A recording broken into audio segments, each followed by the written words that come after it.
What's up, everyone? Welcome to Ben's Car Reviews. I'm Ben, and today we'll be dissecting the 2024 Honda Civic. Let's get right into it with the chart. There will be 4 different trim levels for your 2024 Civic, and I threw a 5th one in here just for you with the SI. Technically a different model, but I wanted you to see the comparison.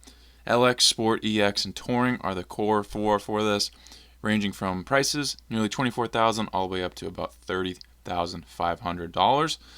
Engine options, those base 2 will get you a 2-liter 4-cylinder, 158 horsepower, 138 pound-feet of torque. The EX and the Touring will get you the other standard engine that's a 1.5-liter turbocharged 4-cylinder, more power, 180 horsepower, 177 pound-feet of torque. And if you get that SI, you will get that same engine, but with more power than that, even at 200 horsepower, 192 pound-feet of torque, and that pairs with a 6-speed manual transmission. So if you're a driving enthusiast, definitely a nice way to go there. The rest pair with a CVT. Front-wheel drive will be standard across the board. MPGs all vary a little bit based on off the trim that you're getting, but that's the range there. Not too shabby at all. In fact, rather good. Real quick, guys, here at Ben's Car Reviews, I strive to bring the most accurate and relevant information under 10 minutes. There's no misleading and no wasted time. If that's something that's intriguing to you and you like this content as you watch, please like and subscribe so I can continue to grow the channel. Let's keep going. The current gen of Honda Civic is absolutely a head turner. I always watch them go by because I think they simply just look really good. Sporty and aggressive, and the fastback style roofline really gives this thing a slick look. It makes it look like a vehicle that's honestly way faster and more expensive than it actually is. I'm all in on this thing, and you get some nice features too. There's a sport tune front suspension, a multi-link rear suspension. LEDs are standard on all trims for the headlights, taillights, and daytime running lights. The Touring even adds LED fog lights.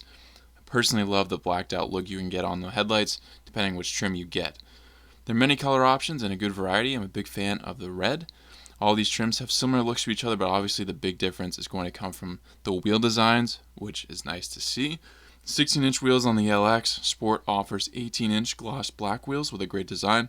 17-inch wheels on the EX and 18 again on the SI and the Touring. The Touring brings some really nice, coming from a distance, it looks like a nice 5-spoke look, but you get closer, there's more detail there. Really well done. Overall, I think Honda does these Civic wheels very well and adds a lot of design quality to these trims. And, happy to say, you get a spare tire. I know, unbelievable, right? All side mirrors are body colored, except the Sport, which is gloss black, and the 2 top trims have their mirrors heated. The Sport gets a nice looking chrome exhaust tip as well. Really gives it that extra sporty look, hence the name. And like I mentioned before, I threw the SI on the chart, even though it's technically a separate model. But if you're looking to get a real fun driving experience out of your Civic, then the SI is the best way to do that, unless you want to go all out for the Type R. But most people, don't really need that kind of level of sports car. The SI is definitely a great option if you just want a little more fun out of your Civic. The Civic measures in at 184 inches long, 55.7 inches tall, and weighs in at its heaviest at nearly 3,100 pounds. I think the best bang for your buck in this lineup is absolutely the Sport trim. It's less than $2,000 over the base model, and still at a reasonable $25,000 and change. You're getting far more elevated exterior looks compared to the LX, and even the other trims in my opinion, except maybe the top trim Touring. I think that looks equally as nice. I don't think or see the value in going for the 22 more horsepower either, going for that next engine, but I do see the benefits of the Touring given all you get on the inside over the rest of the trims, which we'll get into next. But if you're all in for that 6-speed manual, then the SI would be a blast too. And like I mentioned, I totally see the appeal for that top trim Touring because you get all the bells and whistles, and it's still only an MSRP of $30,000. I think it makes a lot of sense to go that route should you want it. But in the end, if you're looking at all, I think the Sport is the best setup for your money in this trim ladder. Matching the exterior well, the interior of these Civics look very sharp and competes well with other modern interiors of its competitors. This is a 5-seater, of course. You get a 7-inch color infotainment touchscreen on the bottom 3 trims, and the Touring gives you a larger 9-inch screen.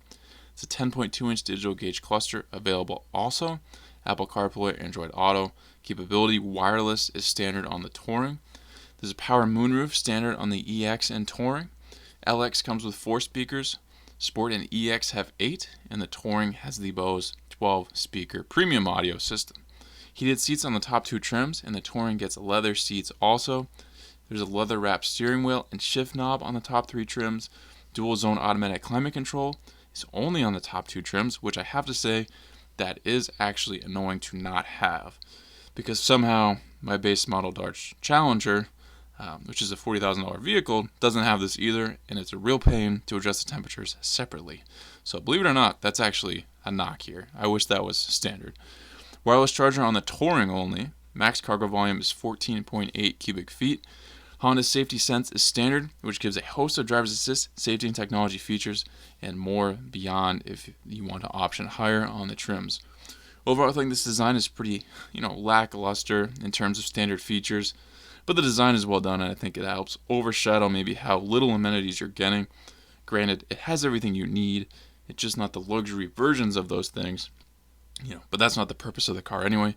But there are some things I wish were standard, basic level car things like the dual zone automatic climate control on the base trims. I really just think 2024 that can just be standard across the board, no matter what trim it is or how little money it is. Let's just make that a thing. In the review, guys, if you're in the market for a vehicle such as this, heading into this new year now, definitely some other competitors to look at. First ones that come to mind are going to be like, of course, the Toyota Corolla, Nissan Sentra will pop up there. There's many options that fit this category. Hyundai Elantra is another one that are offering very nice looks. I think the Sentra is a little behind the times compared to the rest. I think the new Corolla looks great. I think what Hyundai's doing with the Elantra is bold, really kind of in your face with these designs, but I think it works well. But I think the Civic, tried and true, been around forever. It's like everybody's owned a Civic, right? I mean, I haven't, and a lot of people haven't, but a lot of people have because it's been around forever and it's done so well for people. And carrying here into 2024, the design stays modern, inside and out. The engine's got to get it done for you, and you can have some more fun if you opt for that 6-speed. And if you want to go all out, get the Type R and let everybody know that you have the coolest Civic that you can possibly get. But this is what you're in the market for. Absolutely think hard about this one, but cross-compare, because you never know, you might like another one. But definitely a lot to look at. Hopefully this video laid things down in a clear way for you guys. Thank you for watching this Benz car review. Please subscribe if not already. If you have an idea for a future review, drop in the comments and I'll see what I can do. If you'd like to become a member of the channel, I have that option now. Check that out and join if you'd like, and I'll catch you on the next Benz car review.